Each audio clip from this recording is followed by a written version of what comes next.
we'll now go back to one or two earlier lines. We had missed one important point, 90.3.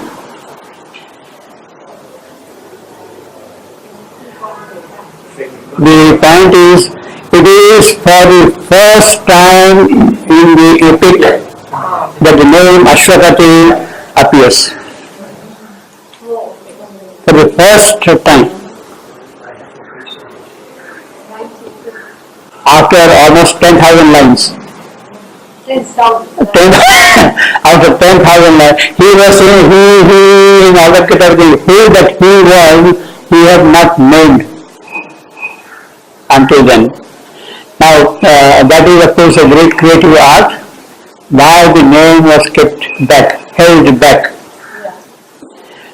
I would say that it is not just a creative act, it is also something which has occult content in it. Why it was held back? Only when this traveler of the world, when this colonizer of the world, etc., becomes really Ashwapati, then he is named. Until then he is doing sadhana, and they will be making all kinds of progress, so to say, spiritual progress and whatnot. Then like that, the full siddhi, then he becomes Ashwapati. That is one way of looking at it. The other way of looking at it is only in the presence of the mother, the child is given milk. Not bad. Pardon? Not bad. Not bad. See, until then, all right, you are doing many things, but when the mother is there, then the name of the child comes up, you see. And then he becomes. What happened? Huh? It sounds all right? Yeah, I don't know. Well, at least you can have an idea, see. Ashwa, he becomes Ashwapati. Now, the word Ashwapati is how Shri spells it, T-H-Y. Now, Pati, if you take the proper Sanskrit word Pati, means the one who is following a path. Patha means path. P-A-T-H, English, Patha, path. He is following a certain path. He becomes the follower of the horses, so to say. But Sri Aurobindo also says that in one of his letters, that in the earlier drafts of Savitri, he always used soft consonants. Savitri, T-H-R-I, not T-R-I. T-H-R-I. Satyavan, T-H-U-V-E-I. Satyavan. He says that for the English ear, the softness is required. And therefore, in the earlier drafts, he was following the English tradition. But in one or two cases, not in Savitri, elsewhere, in the context of Savitri, he also spells the word as Ashwapati, P-A-T-I. Ashwapati. Pati means Lord, the master. Ashwapati, the master of the horses, the master of life forces. Horse stands for, in the Vedic terminology, life force. So the master of life force, that is Ashwapati. Now it is at this point he really becomes Ashwapati, that all the life forces are under his control, because now the Divine Mother is there with him, and therefore the whole life force is also under his sway, you see. So that is perhaps the reason why he had delayed making this name specific in the whole of epic. Later on, of course, he uses this name for Ashwapati on half a dozen occasions in Savitri, that we are always seeing, you see. But the important point here is, the Divine Mother calls him, O son of strength. That is how she is addressing him, O son of strength. So, in the context of O son of strength, you have Ashwapati, strength, life force, you see, life forces. So that is as if Sanskritization of the phrase Samna force. Ashwapati is Sanskritization of the name of the phrase Samna force. She calls him like Samna force. I told you earlier also that it is an epithet in the Rigveda given to Agni. Agni is addressed as the Samna force. Sahasas Putra. Sahasas Putra. Agni is addressed in that manner. So, it is the fire of Agni which is really burning in Ashwapati. And therefore, all these associations go with the name Ashwapati. You see, in this sense. Now, he was told by the Divine Mother, go in a haste, don't do this, don't do that, etc., nothing will happen. But this man was impatient and he is not going to go by what she was advising. And there is a point in that. Was Ashwapati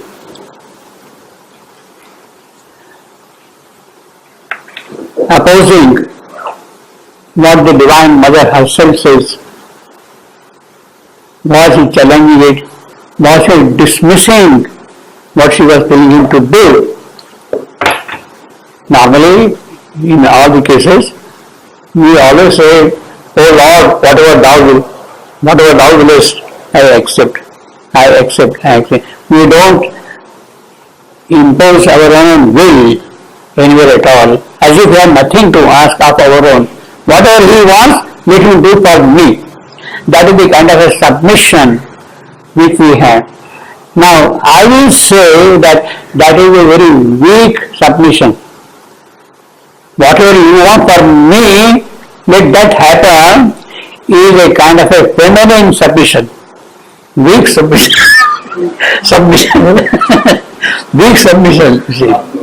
Now, yeah. But the real thing is that is not acceptable. You have to have something of your own. You have to demand something of your own. You must be prepared. You must have that kind of a siddhi in you. Yogic samarthya, yogic force in you to demand something of your own. Therefore, what she is advising is one truth aspect. What she is advising is one truth aspect. Yes, she is not wrong.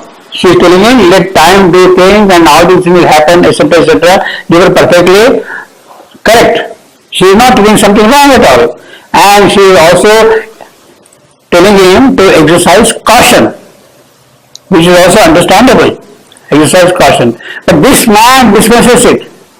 So is there a kind of a conflict between what she was advising and what he is demanding? She is operating on the principles of certain truth will. He is also demanding something on the basis of another truth will.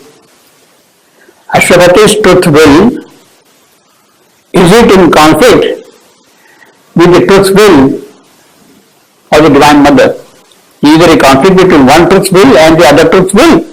Because they are both of them are true and both of them are will forces. They can come into operation. So, is there a kind of a conflict, clash between the two opposing forces? If God wants me to do something, I say, I am sorry, I don't want it, let me have this. Now, what God was telling has his own truth force in it. What I am also asking has also a truth force in it. So, is there a conflict between what I am asking and what he is offering me? That is the question. I will say, really, there is no conflict. There is no real conflict. In fact, for the sake of argument, Ashwapati is going to ask something. She has told this. Ashwapati is going to ask something. This I want, this I want, this I want it. If I am there, or if we are there, or if anybody else is there, he can ask something else, not necessarily what Ashwapati has asked. Not necessarily what Ashwapati has asked, or what I have asked. In my own truth force, individual, each person has his own truth force. And the manifestation of the individual's truth force is also an aspect of a multiplied manifestation. Your truth will be granted, your truth will be granted, your truth will be granted. There is no conflict between them. It will follow this channel, this will go in this manner, this will go in that manner. They will follow their own procedures. So there is no conflict between truth wills, because each line of a truth will is a possibility in the scheme of manifestation, and that possibility has to proceed, has to be progressed, has to be allowed also. So when she is allowing Ashwapati to say something, well, he is bringing out another possibility and she is kind of supporting it. So there is a real conflict between the two. So if I go and ask something, she will give something. You go and ask something, she will give something. If it is a truth will, if it is a vital force, if it is some other force, then that is dismissed. We are not talking about that. We are talking of the real truth will.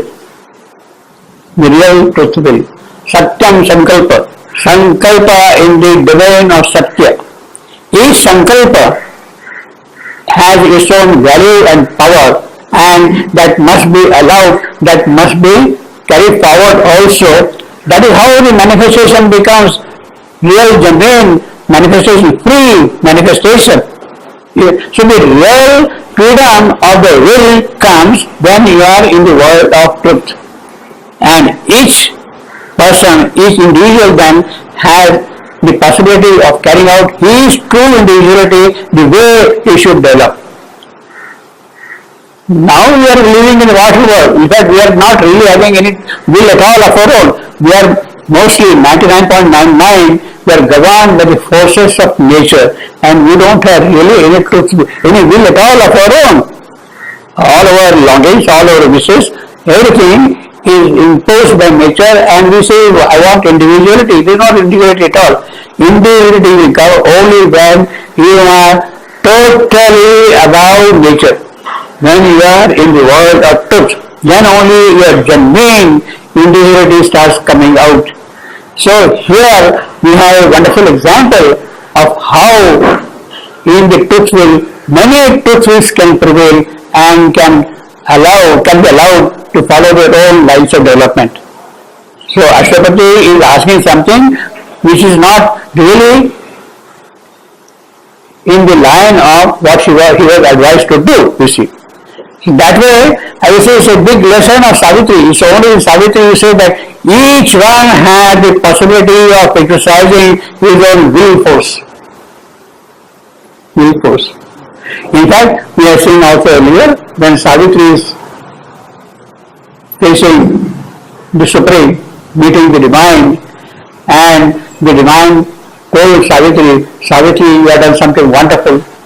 You have come all the way up here in this beautiful world. Come and stay and live. That was what she was offered. Come and live. Stay here in this heaven of wonder and beauty and all that. Savitri again exercises her own personal will force. I am sorry, I am not interested in your heaven. She is denying, she is refusing to accept what she was advised to do. I am not interested in your heaven at all. Who wants your heaven? It's not something new to me. I am a native of heaven, and you are not really offering something new, something different at all. What I want is something for the soul of the earth. What I want is something for the soul of the earth. So that is the kind of the yogic force which is Savitri asserting her will. Here also, Ashwapati is asserting his truth will by saying, what I want is that you should come down here and incarnate yourself in the mortal world. That is what it is. So this is the force which so we have to develop our capacity. Yogic tapasya has to be taken forward to such an extent that we know what we should ask and insist upon that being given. You see.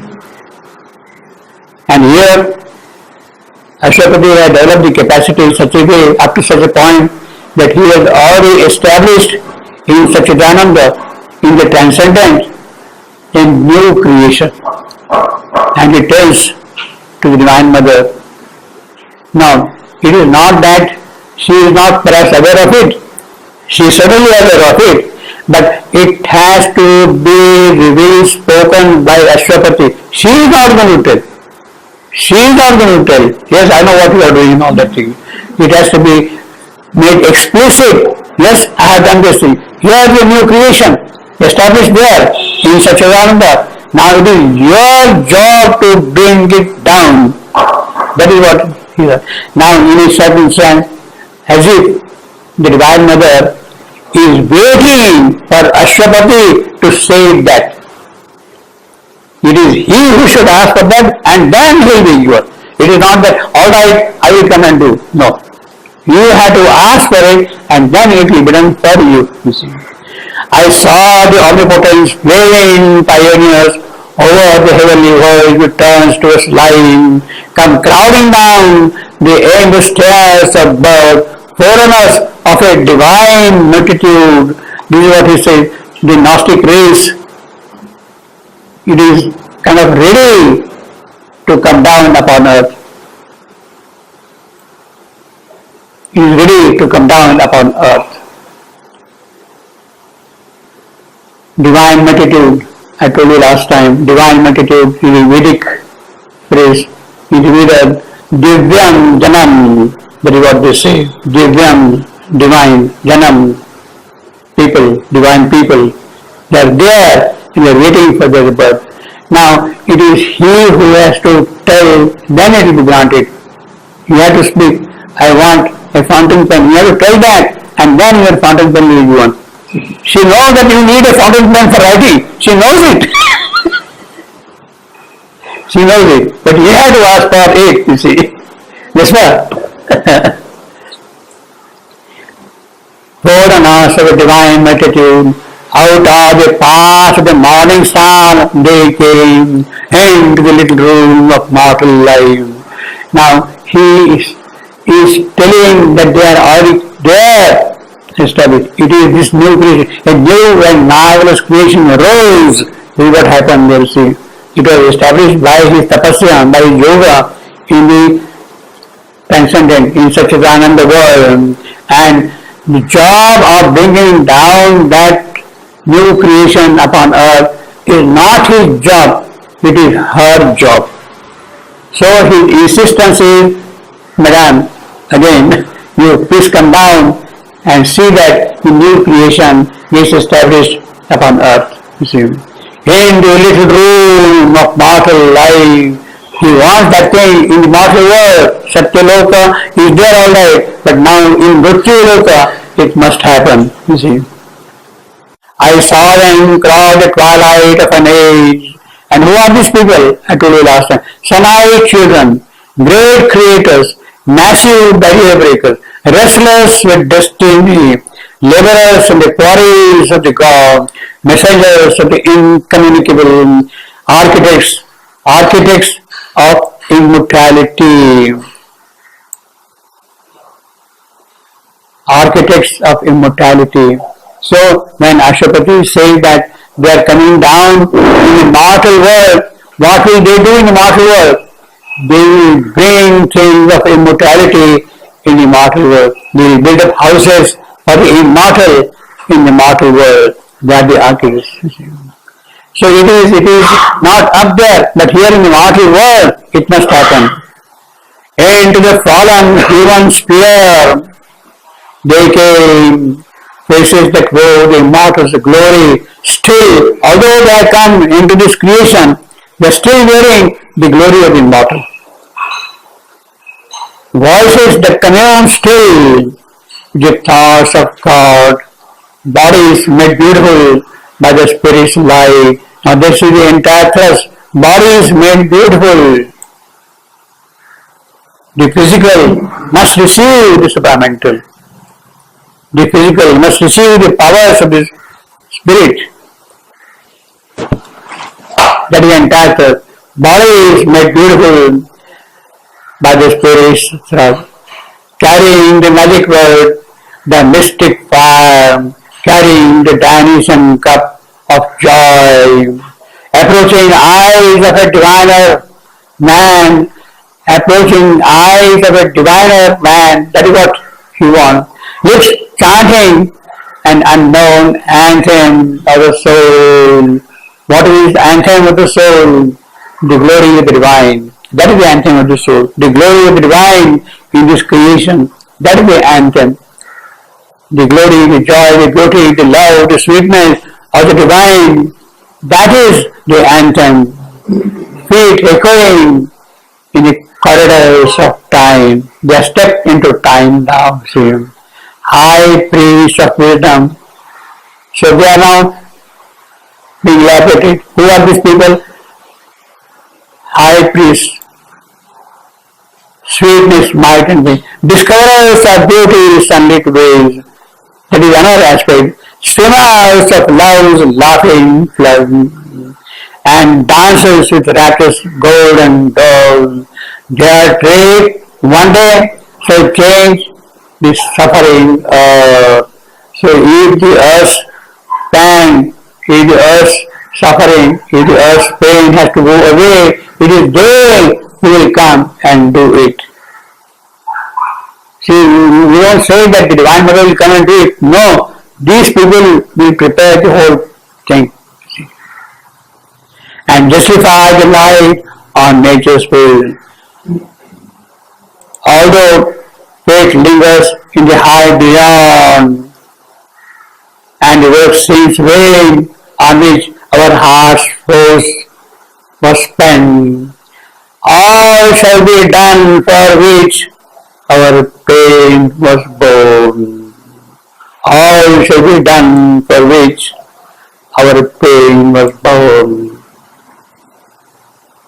By whom? All shall be done. By whom? By these people who are coming here. They will create conditions here that our pain will automatically get reduced, vanish also. All should be done for which our pain was borne.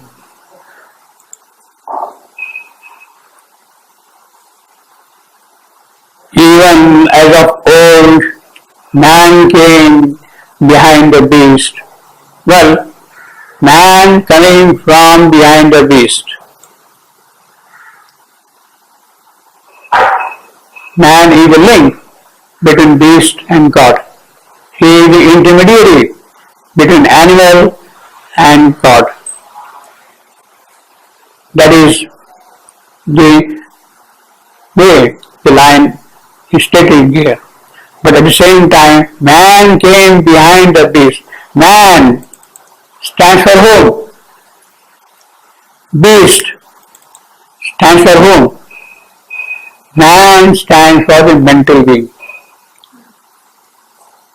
Man stands for the mental being. Manomaya Purusha.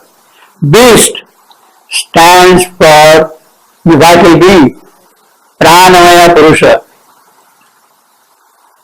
After the Pranamaya Purusha arrived on the evolutionary scene, the Manomaya Purusha. So the metaphysical sense, the spiritual sense of this line, man came behind the beast. After the Manomaya, after the Pranamaya Purusha came the Manomaya Purusha. But that is not the end of things.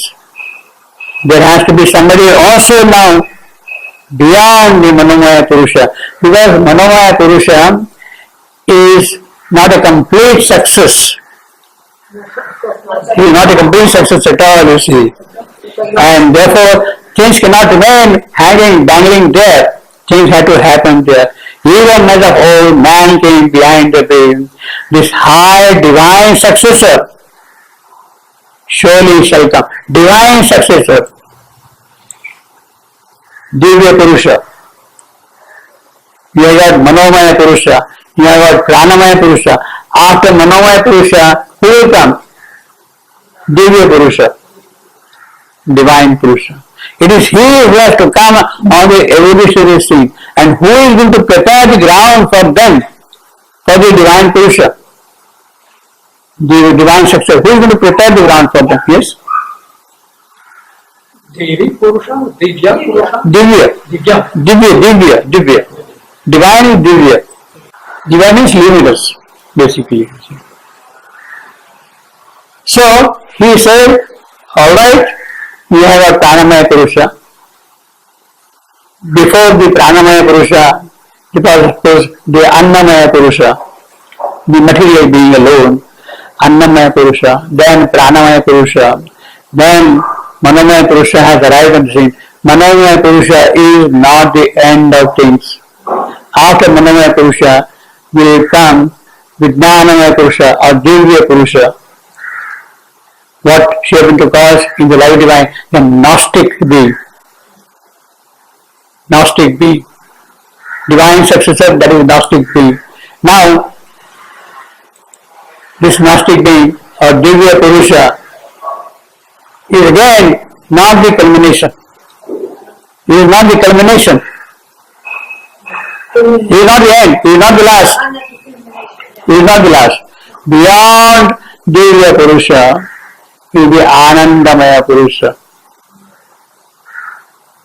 Beyond, you have got Annamaya Purusha, you have got Pranamaya Purusha, you have got Manomaya Purusha, you have got Vijnana Purusha or Vijnanamaya Purusha or Divya Purusha, and then Anandamaya Purusha. So, it is the arrival of the Divya Purusha which will prepare the necessary ground for the arrival of Anandamaya Purusha, the man of bliss, the being of bliss, you see. In fact, that is exactly what Savitri has done. And Savitri got the boon, and when she came down to the soul of Satyavan, who is following her? It is Krishna and Kali who are also coming down upon earth with her. Krishna and Kali. Kali, the divine force, and Krishna, the divine Ananda. It is the divine force and divine Ananda which she has brought down upon earth. So that will happen much later. First, the divine successor has to come. So basically what we have here is, if you want to make a distinction between what Ashwapati has achieved and what Savitri has achieved. What Savitri has achieved and what Ashwapati has achieved. We can say that the task of Ashwapati is to see that the Divya Purusha, Vijnanamaya Purusha comes down. He prepared the ground for that purposes. Only when that is done by Ashwapati, then Savitri's task is to carry it forward and bring down Anandamaya Purusha. And which one is the Superman? Pardon? Which one is the Superman? Divya? Divya Purusha. Not the Ananda. Now, Ananda is beyond the Superman. So if you say so, So, if Savitri she is going to bring the Ananda, yeah, that is Savitri's task. it means mother. She is going Yes, absolutely. more than the Superman. Absolutely. More than the Superman. Absolutely. Of course. Mother, she brought the Superman. Mother? Yeah. Well, we can say alright, let me say yes for a minute. But you said Ananda is more than Superman. Yes, definitely. What is it from? Anandamaya Purusha, see, the manifestation does not end only with Jnana. It has to be full of beauty, full of joy, full of Ananda. Yeah, okay. So it is that which will come into manifestation after this state is established. The foundation for Anandamaya Purusha to come is the arrival of Vijnanamaya Purusha. So the foundation is laid down by Ashwapati. On the foundation is now the work carried forward by the divine creatrix. It's okay. My question is not this. My question is, I understood what you are saying this, it's okay, but it's the supramental. She brought the supramental. Yes. But not Well, more than she brought, I will not say exactly she brought, it happened also because of Shrivendu's yogic work. Yeah, of course. Because it is the yogic work of Shrivendu which brought it down. She carried it forward. Okay, it's not my question. What they brought was, It's the supramental. more than The supramental. because we have to prepare. So what is it this more? That's all my question. No, you are trying to make a kind of a division. See, basically from the other point of view, what is the work of the divine Purusha? To bring down here the Gnostic being, the Divya Purusha. Yeah. Now, the full manifestation in the world of Satchidananda, to bring down the entire Satchidananda, it is the work of the divine force, divine power, divine Shakti. So it is the work of Savitri. It is the work of Savitri. See, when the mother is doing the yoga of physical transformation, it is she who is doing it. Of course. She is not Shrivendu. Of course, I don't question this. But Now, that you call it something else than the supramental. yeah, Subramani, the Anandamaya. But the Anandamaya, it's an act of. Yes, yes, But yes. first, let's see the supramental, because I think Mother, she brought the supramental, which is not yet, I didn't here. Supramental, but more than the supramental, it means it's another plan, what you are saying. Yes. Yeah.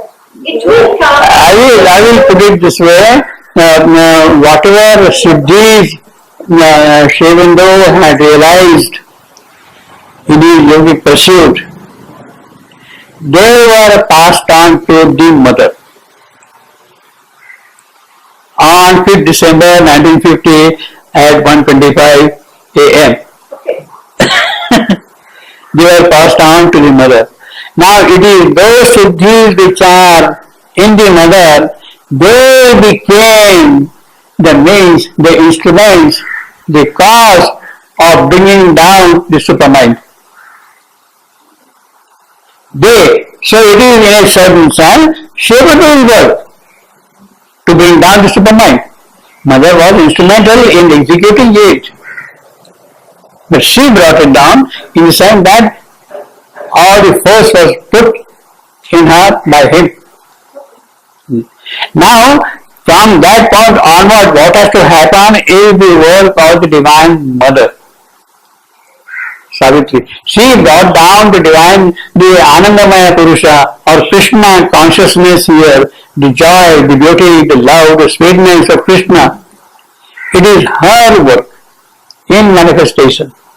So basically, you can see the sequence of evolution. You have first physical being, you have got the vital being, you have got the mental being, you have got the Vijnana being, supermind, beyond that, the being of bliss.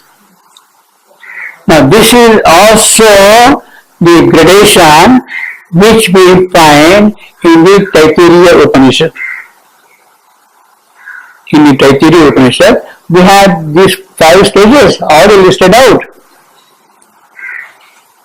With Annamaya Purusha, then comes Pranamaya Purusha, then comes Manomaya Purusha, then comes Vijnanamaya Purusha, then comes Anandamaya Purusha.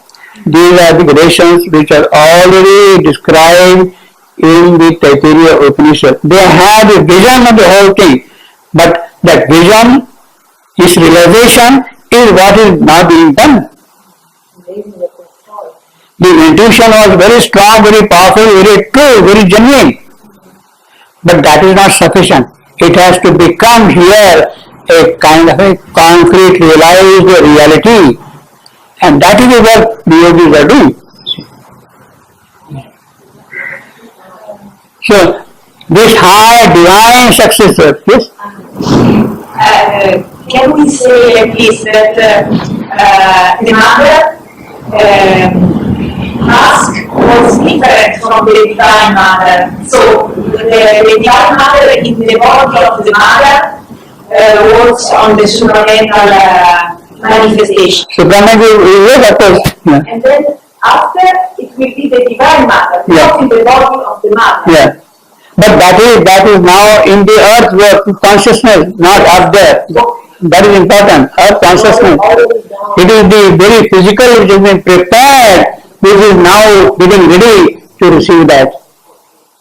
See, after all the evolution has to come from below, it has to happen here, in this world, not up there. It has to happen here. Perhaps you could ask the question, when the supermind will be permanent on earth, Maybe? will be established. Okay. Alright. Is the mother then coming back with Yes, of course.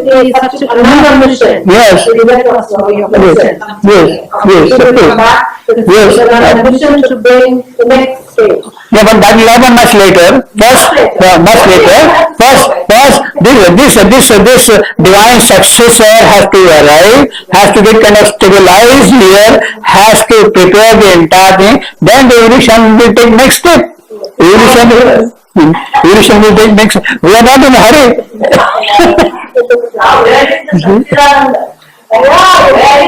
So once you have a divine successor here, it means you are already in the world of Satchidananda in the physical here. In the physical here. But the supermind will make it much more fast for the Obviously, but you see, actually, this. function to the mental being took a long time. Now it will be shorter. Yeah, actually, this question was kind of asked to Sri Aurobindo. All right, if supermind comes, then what next? He says, let the supermind first come. Yeah. He cannot ask the question. You see, but in Savitri we have got hints of that. Yeah. As far as, see, we are now in book 3, canto 4. First half of Savitri, which is entirely devoted to Ashwapati alone. And what is his task? What do we see here? We see that the divine successor will come. That is Ashwapati's task. When you go to the second and third part of Savitri, in canto 11, toward the end, Savitri received the wound from the divine himself, from the Supreme himself. Yes, go and do your will on earth. He granted that boon to her, do your will on earth. Life divine on earth, that is what she wanted, and that boon is granted. And as a concrete demonstration of that, when she is coming down, Krishna and Kali are following her from behind. The appearance of Krishna and Kali is something now which is beyond just the divine successor. You have to make a distinction between the two. Ashwapati's task is divine successor. Now next step to bring down the Anandamaya Purusha, well, that is Savitri's job. Savitri has done that, you see. Behind man's inefficient mortal play, behind his vain liver, sweat and blood and tears. Vain liver and sweat and blood and tears. Now, that is the Churchillian phrase. You see, this is the kind of phrase Churchill had used in his speeches. See how 70 words were spoken by Churchill. How 70 words were spoken by Churchill, you see. Liver and sweat and blood and tears. This is what I want. See. This was written around 1942, 43, 44, you see, about that time, you see, this line. He shall know what mortal mind barely does think. What can mortal mind think at all? He shall do what the heart of a mortal could not dare, obviously, because he is the divine successor, inheritor the toil of human time. He shall take on him the burden of the gods. He shall take upon him the burden of the gods. So the burden which is now being carried by the gods, that will be taken upon, then taken by him, by the divine successor. The burden of the gods will be taken over by the divine successor. What is the burden of the gods? They are the guardians of this mortal creation. They are the promoters of the divine possibilities in this creation. But it is the divine successor now who will take on that burden to do that thing. Now what is the difference between the divine successor taking the burden and the gods carrying the burden? Because he will succeed, the gods don't know how to do anymore. Right? The gods are in the fight, they constant fight with the negative forces. No, gods are doing their good work. Yes, but they don't know what to do with their Duras, for example. No, who bothers about that? Who bothers? As long as you are able to make progress, how does it matter what happens to them? You see, what matters, you see? In my opinion, this is a very important distinction. The gods carrying the burden and the divine successor carrying the burden. Gods are carrying the burden because they are always staying in the realm of gods, in the transcendent. In the transcendent, you are doing certain thing. In Satchidananda, you are doing certain thing. You are carrying the burden. You are doing the work and all that thing. There is a difference between doing things from up there and doing things directly here on the ground, on the earth, in the mortal world. If you are able to do the work in the mortal world itself, it is a different thing than the work being done for the mortal world from above. You follow the distinction between doing the work in the mortal world is in a way far superior than doing the work for the mortal world from above. You experience, you participate, you carry it forward physically, so to say, here. It has a kind of a definite tangibility, concreteness, solidity by doing certain things here. From up there, you wish, you will, you do, but it has to happen here. And it is that the divine successor will do that thing. So it is an extremely major kind of a step that the work of the gods is now being done by these people directly in the earth field itself. Which is a very major difference, you see. From the author point of view, it's a major departure, in fact. By simply doing from above, all right, everything, gods are helping and okay, but doing something physically in the physical is a different thing.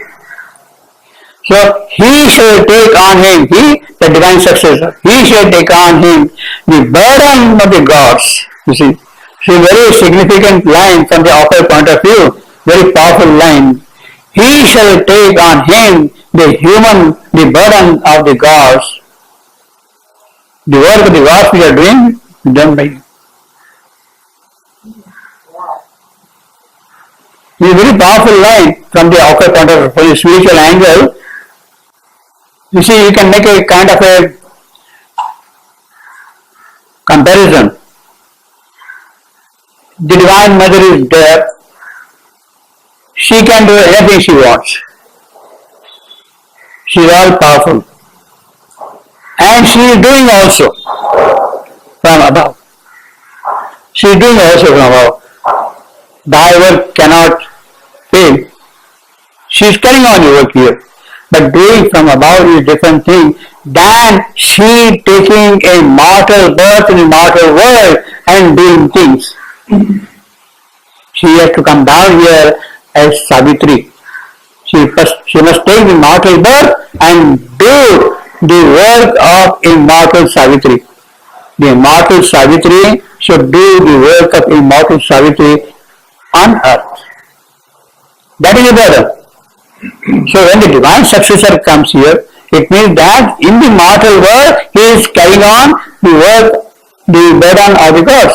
See, all heaven life shall visit the earth's top. Well, then naturally everything will follow, you see. But the crucial thing is this. The might of heaven shall fortify earthly earth's deed shall touch the superhuman's high, earth seeing widen into the infinite. Well, these are kind of natural things then from that. But the important thing is this. He unchained way still the imperfect world. All this work is being done, but today what is the condition? The condition is the world is imperfect. Why it is imperfect? Because it is still governed by ignorance and falsehood. If the world were perfect, then the world is perfect. A perfect world means there is no ignorance in it. A perfect world means there is no death. Death cannot touch the perfect world. The world is imperfect, it means that it is susceptible to death. And imperfection means heavy and change may still the imperfect world, and the splendid youth of time has passed, and pain, heavy and long are the years our labors count. Why heavy and long? Because we are in the world of imperfection. And still the seeds are formed upon man's soul, and weary the ancient mother's heart, ancient mother who has been carrying on, taking forward the soul of man, the soul of his creation, the soul of the earth, the evolutionary soul which is being carried forward by her. She is still weary, she is still concerned about it, things are not happening. In other words, to go beyond this present state, it is not possible for the ancient mother to do it. And if this has to happen, well, it means that the Divine Mother comes here, should come here.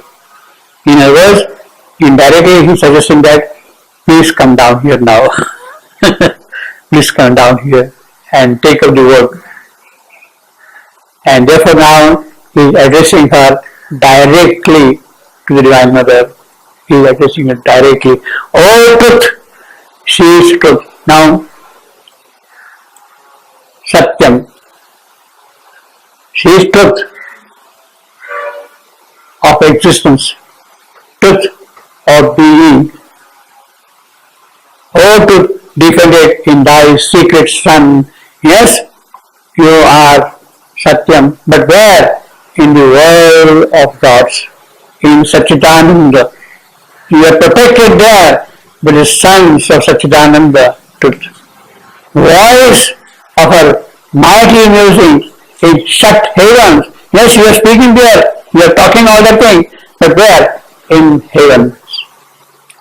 That does not reach here at all. What's the use of that for me? On thing withdrawn within her, leaves depths. So first he is addressing her truth, oh truth. Then he is addressing her, oh wisdom splendor. She is addressed as wisdom splendor. Divya Prajna, wisdom, Prajna, splendor, Divya Prajna, mother of the universe. She is the mother of the universe, obviously, because it is from her that the universe comes out forward. Creatrix. So So this is he is giving different attributes: truth, voice, wisdom, creatrix, mother of the universe, eternal artist bride. She is eternal artist bride. Linger not long with thy transmuting hand, rest really on one golden bar of time, as if time did not open its heart to God. As if time cannot open its heart to God, and you are keeping time shut there, so to say. Now, rest vainly on one golden bar of time. One golden bar of time. She was telling him repeatedly, Mr. Ashwapati, don't be in a hurry. Don't make haste. Don't be impatient. She was telling him all the while, time will take care of everything. Time has sufficient force in it to take things forward. So why you in a hurry?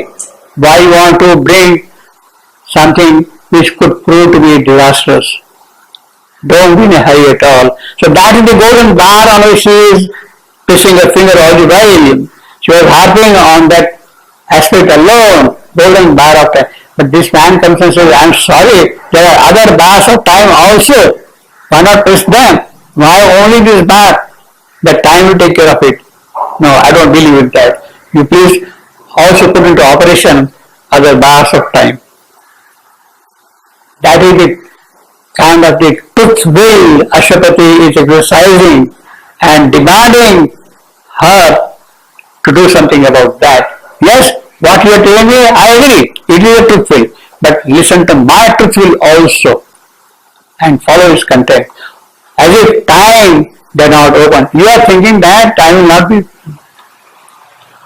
Then again he is carrying it out. Oh, radiant fountain. She is now addressed as the radiant fountain. Or the world's delight, the whole delight, Ananda is springing up from her alone. Oh, radiant fountain of the world's delight, world free and unattainable above. Then, oh bliss, Ananda, whoever dwells deep hid within, while men seek thee outside and never find. Mystery and new. Again he is addressing mystery and new.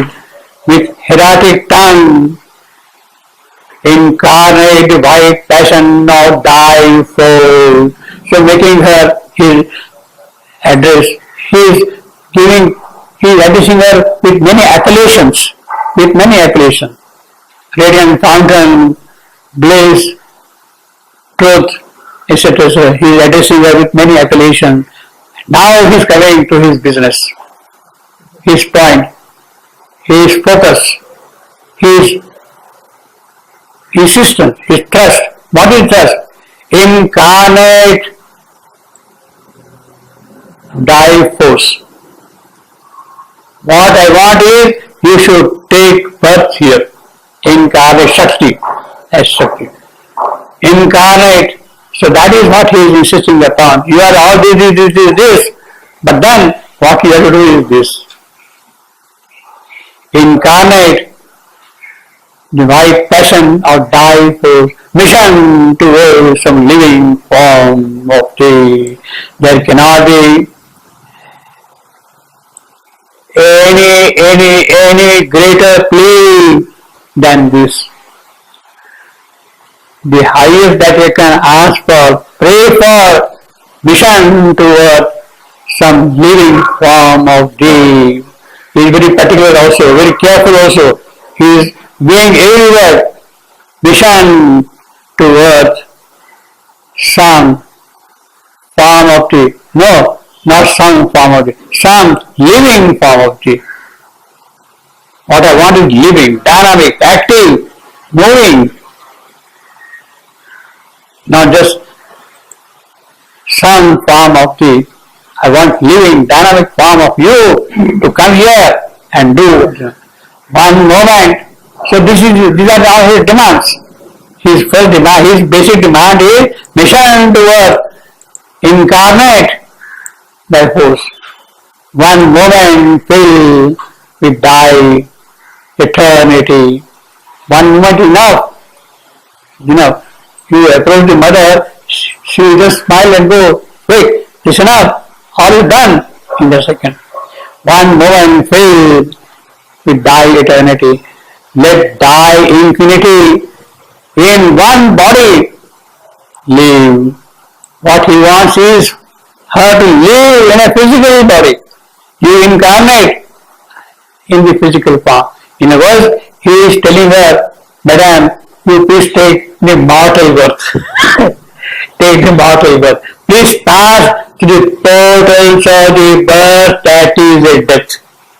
Portals of the birth that is a death. Please pass through that. Let die infinity in you. All knowledge wrap one mind. So what should be her mind? With full of all knowledge. Her mind, when she will come, she should be full of knowledge. She should be full of love. Let all love single in one human heart. He wants that thing. It has to happen here, in the physical. So he is making it very specific. Her infinity should live in the body, her knowledge should live in the mind, her love should live in the heart. He will make it very specific. His demand is very specific. So now the entire obligation lies on her, because the prayer is made and she has to grant it. You see? A mortal treading the earth with mortal feet. Now, see, here is what we are. You are mortal, but you have to take with mortal feet here. The immortal should take the mortal birth and yet be immortal. Agni is described in Veda as the immortal in the mortal. Immortal in the mortal. That is the description of Agni in the Veda. He is immortal in the mortal. This is what she should come in that form. Immortal, treading the earth with mortal theme. All heaven's beauty crowd in earthly limbs. So again, this is not limbs, physical. Beauty should remain there.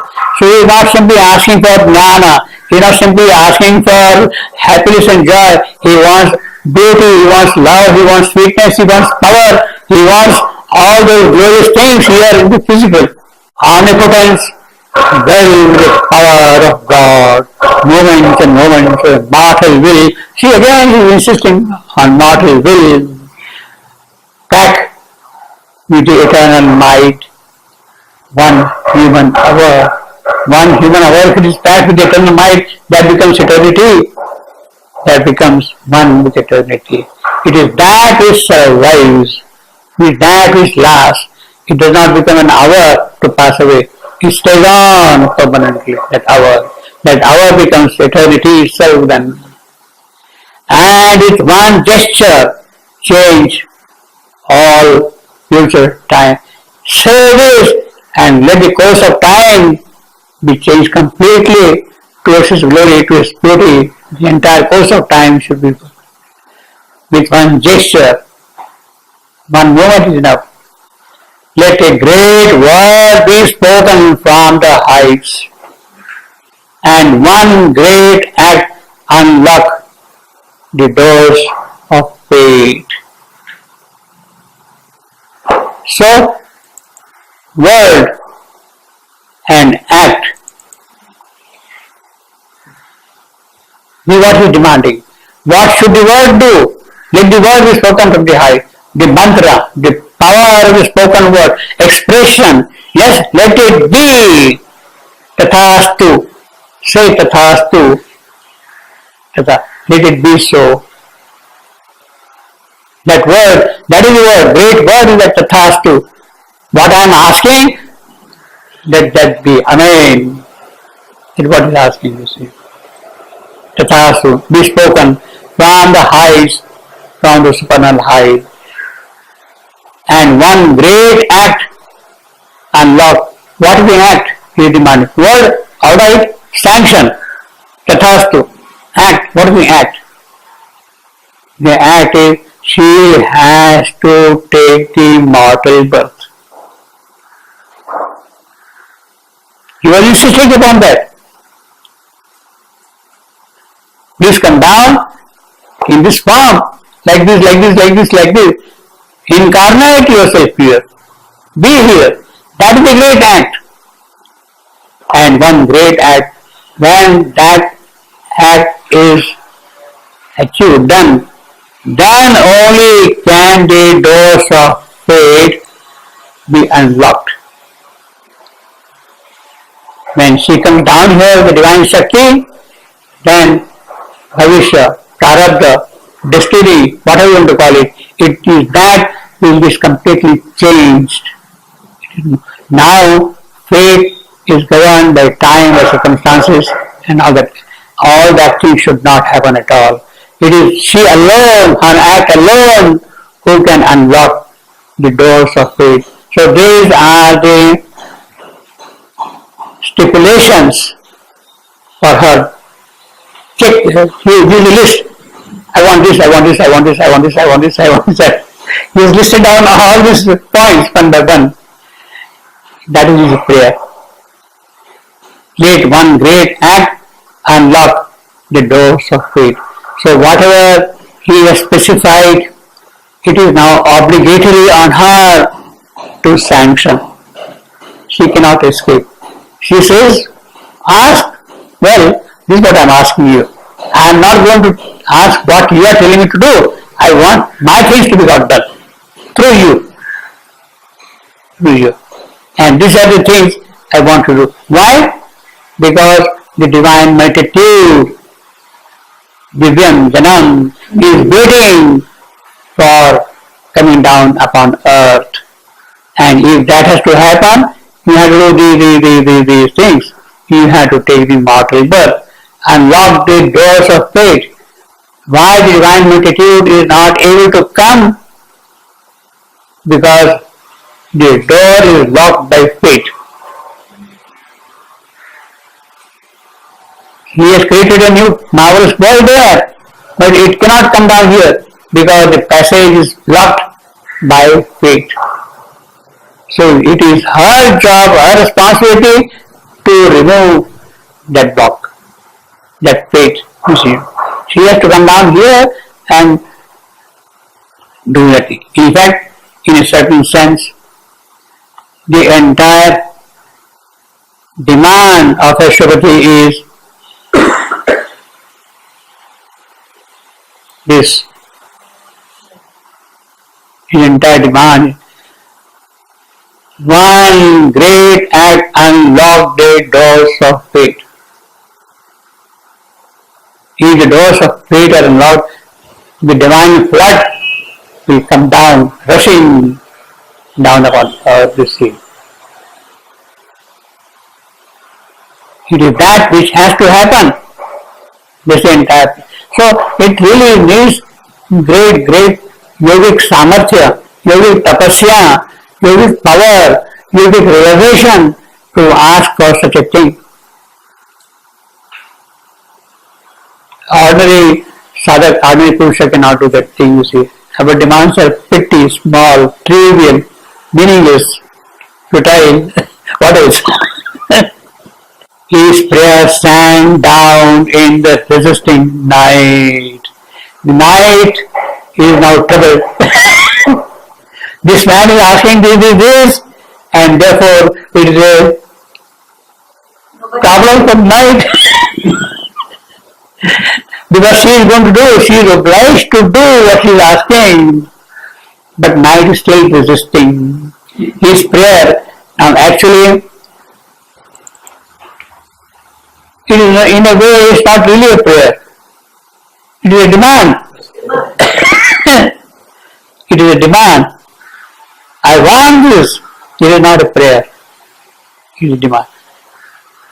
Prayer is again a kind of feminine. Yes. Not strong enough. Prayer is not prayer, but he is, I want this. it has the spiritual force in it, spiritual samarthya, content in it. It is that Bhagavan. His poor sand down in the resisting night, oppressed with thousand forces that deny, as if too weak to climb to the Supreme. Too weak to climb. Who? These forces. They cannot climb to the Supreme. Therefore they are resisting. See? But there arose a white consenting voice. There arose a white consenting voice. It was the voice of the Divine Mother herself. Yes, she has to respond. The Nayak is palpitating, shuddering. He is terrified by what he is asking. But she isn't. She has to respond. But there arose a white consenting voice. See how beautiful the whole thing is. He is demanding something, he is asking for something, and it is about to be granted. So what is the reaction of the night? He is described here. What is the reaction of the night? He is described here. What is the response? That is going to be described here. So the poet is taking a real comprehensive view. He is not simply the dismissing night, he is not forgetting night at all. He would have simply said, all right, I come and do all the thing. The first sentence would have been kind of dropped. But yogically it is important. Metaphysically it is important. From the point of view of her contents it is important. If word has been released, his vibrations, his force go to the extremest corner of this creation, including the night. So what is the effect, what is the power of that word in the world of night? That is what we have in this. The word is spoken and the word is going to make its impact now. So this is what is going to happen in the night, in the darkness, in the world of death himself, in the world of Yama. This is what is going to happen. You see. But there arose a white consenting voice. Consenting, she was advising something, but now she is bending down to consent to give him what he wants. She cannot but give him that. And as I said, there is no conflict between the two. She is not offended by Ashwapati rejecting her advising and demanding something of his own. She is not offended at all, because it is another truthful, and if that truthful can get promotion, why not promote it? Why not allow it to grow in its own manner? Let it happen. Another possibility, another line, another approach is presented in this one. The spirit of beauty was revealed in sound. The spirit of beauty, that is Divine Mother, the spirit of beauty. She is going to speak, therefore sound. The spirit is going to speak. Beauty, the Divine Mother. Light floated round the marvelous vision's brow. Marvelous vision's brow, her own brow. Hello. And on her lips the immortal joy took shape. So the immortal, the Supreme himself is extremely happy that such a demand has been made, and that such a demand is now going to be granted. The Supreme himself is extremely happy that such a demand. Immortal joy took shape. Light floated round a marvelous vision's brow, and on her lips. See all these words. You got your voice, you got your sound, you got your lips.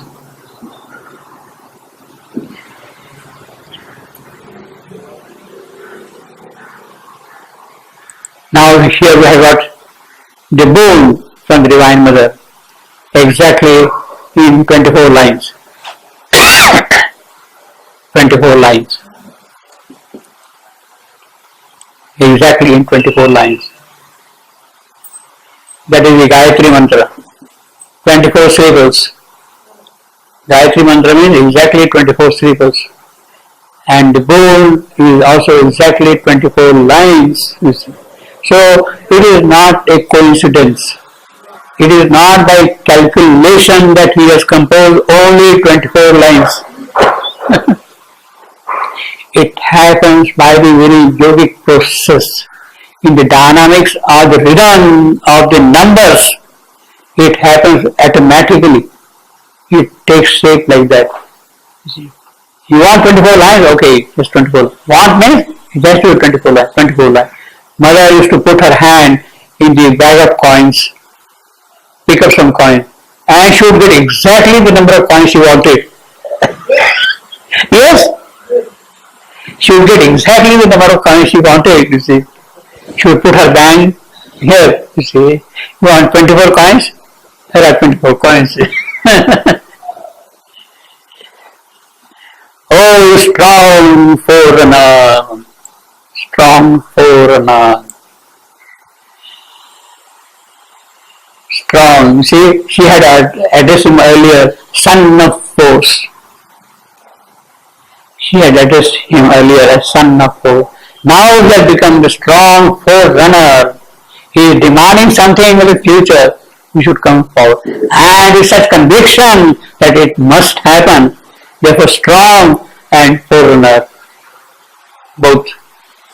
I have heard the cry. Well, I heard the cry. It's not really a cry. It's not really a prayer. It's a demand. I have noted down your demand. See, in the plain language would mean, yes, Ashwapati, Mr. Ashwapati, I have noted down, I have taken note of your demand. That's what it means, you see. I have heard the cry, and what does it say? One shall descend and break the iron law. One shall descend and break the iron law.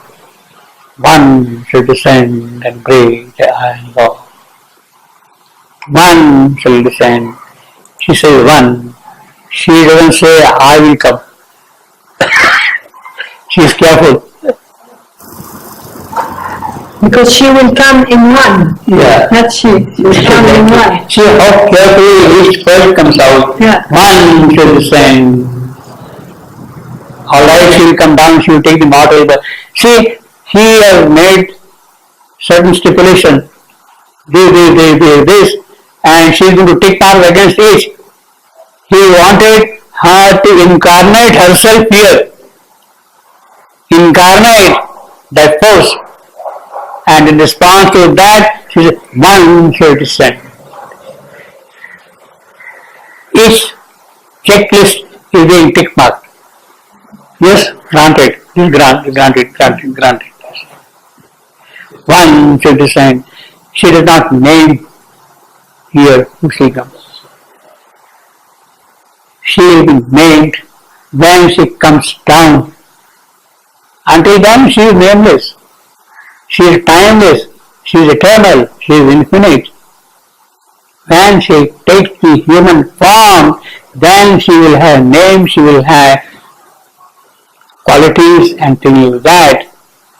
She is presently beyond the time, in the timeless. In fact, one should descend. It is from the timeless domain she is speaking. Kalatit, beyond time. When she steps into Kala, into time's moments, then she becomes human, part of the earth's consciousness. In fact, this is important. One shall descend, she will step down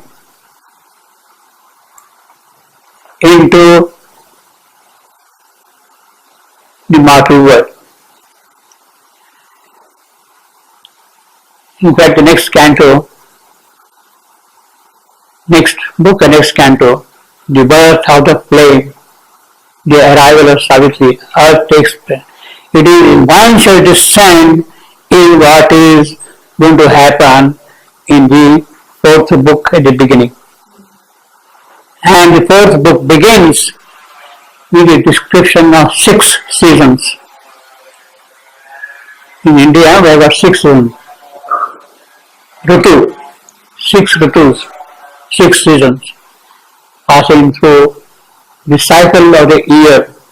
Each ritu is roughly 2 months. 2 months. So she is passing through the entire sequence of the time cycles and then taking birth into the timeless taking into time. That is the birth of the immortal immortality. One shall descend. That is what will happen there. One shall descend and break. Well, one shall descend. She is immediately telling 2 things. Yes, she will come down. She doesn't say I will come down. She will come down. One shall descend. And what will she do? She will break the iron law. The law, the firm law, the Sanskrit word for law, yama, death. She will break the iron law. She will break yama. She will fight. She has immediately told what she is going to do. Yes, she will come and she will remove yama, break law. See how masterly he has used the word law. The prevailing habits of this creation, they have to be broken. What is the prevailing habit of the creation? Our habit is to die. Our habit is to die. And that habit has to be broken. Habits are there, but habits can be removed. Habits can be changed. We are not willing to change our habits, and therefore we keep on dying. We continue to die. We continue to die. We are not willing to change our habits at all. But she will come and now do that habit. She will break the iron law, the habit of death. Change nature's doom by the lone spirit's power. Nature is stuck in this inconscient creation. That is her doom. But it is there that the spirit's power will work. So first is she will come. Then now she is describing various parts. Spirit, what the spirit will do? Spirit will change nature's doom.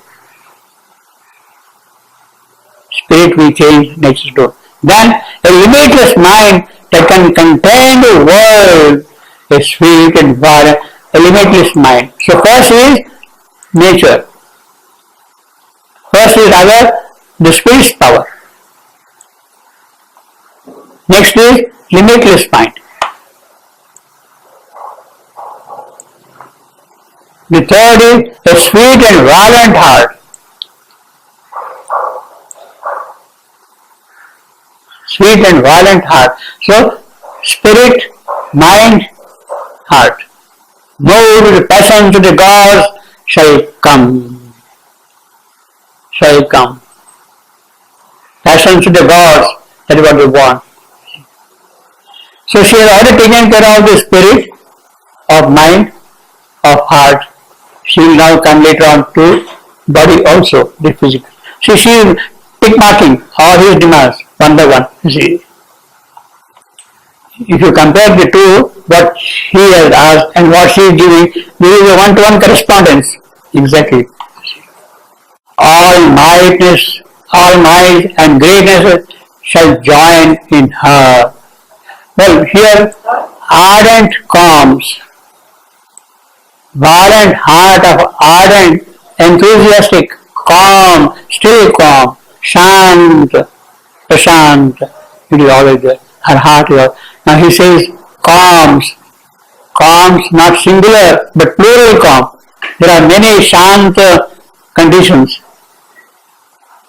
Calm of beauty, calm of love, calm of joy, calm of sweetness, calm of knowledge. All these are different calms. They have different qualities. Calm of joy is different than calm of beauty. The qualities are different. Calm of love is different. So calms, plural. Ardent, enthusiastic, a sweet and violent heart. That is the quality of life of heart. No passions the God shall come. All mights and greatnesses shall join in her. Beauty shall walk celestial on the earth. Yes? He presides her. It means the one. Yes. He is calm. He presides He will do all the feminine. Her. She will do all these things. Yeah, but I mean the author, he presides, but the one who will come, it's her, it's not him. Not the other. Yeah, but he said, so he presides this. Because his prayer was specific. Oh, to incarnate yourself. Send your form. She. So the prayer was specific for the Divine Mother herself. He did not want him to come down. He uses. If something has got to be done, it is she who will do it. Divine Shakti, Chaitanya Shakti, it is she who will do it. The executive force. It is she alone who can accomplish. What is his concern? His concern is, I have built up the new world there and it has to come down. It is not he who can do that. It is she who has to do that. So that one side of the sun is she. But this is the Divine Mother who is speaking. Huh? This is the Divine Mother She said her. is speaking and she said her. Her. So she already made one as her. It's a female. Yeah, yes. She already made her. Because he wanted that, so she has made. That one is her. She doesn't say her myself. Beauty shall walk celestial on earth. Delight shall sleep in the cloudlet of her hair. So you make it a nest of your hair, beautiful nest, and in that nest of hair, like a bird, delight will come and nestle in it. What a romantic image she is giving. So this lady is quite romantic also, see. I don't know what kind of model she was. That she is imagining her hair becoming a nest, and in that nest the bird of love is coming and sitting. The Lord is telling this, I think, in the agenda, how she combs her hair, Yes. and it comes full of delight. Delight the sight, yeah. Delight shall sleep in the cloudlet of her hair. What a romantic line, see. Epic, at the same time romantic. Beauty shall walk celestial on the earth. Delight shall sleep, and in her body as on his homing tree, immortal love shall be his glorious wing. In the evening, the birds go to their specified trees. Places. Yes. Now you shall be his glorious wing. Immortal love. See? What a romantic picture, this one. So this lady is really romantic. See? She is a much greater poet than anybody else. You see? Poetess. A music of griefless things shall be her charm. So her charm is given by whom? By the notes of the music. Her body, her physical, they are itself made by the notes of music of griefless things shall be her charm. The hearts of the perfect shall attune her voice. So, when there is that perfection, as I said, death cannot touch. Yeah. Like you say. The hearts of the perfect, hearts of every kind of musical note, yeah, shall attune her voice. So her voice will be in tune with the hearts of the perfect to see. She will speak in that melody, in that sweetness, in that rhythm. The streams of heaven shall murmur in her love. Her lips shall be the honeycombs of God. All sweetness will be on her lips.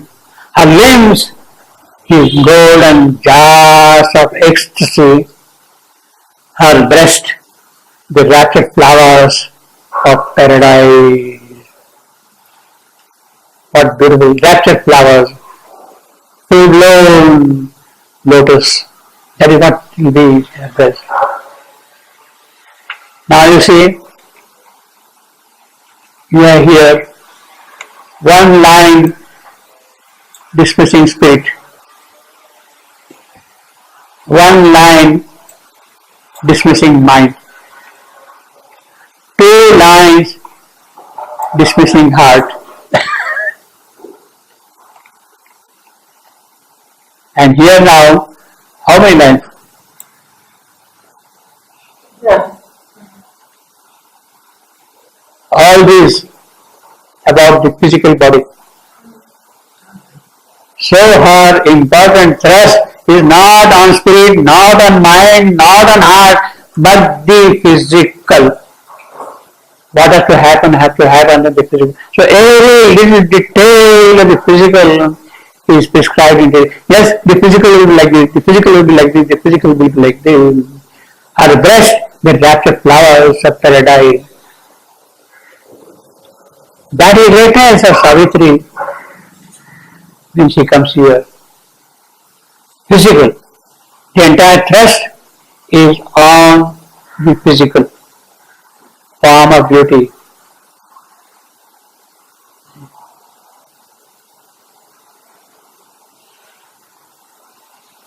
Varam, Rupam, that is what we have got in the Gayatri Mantra.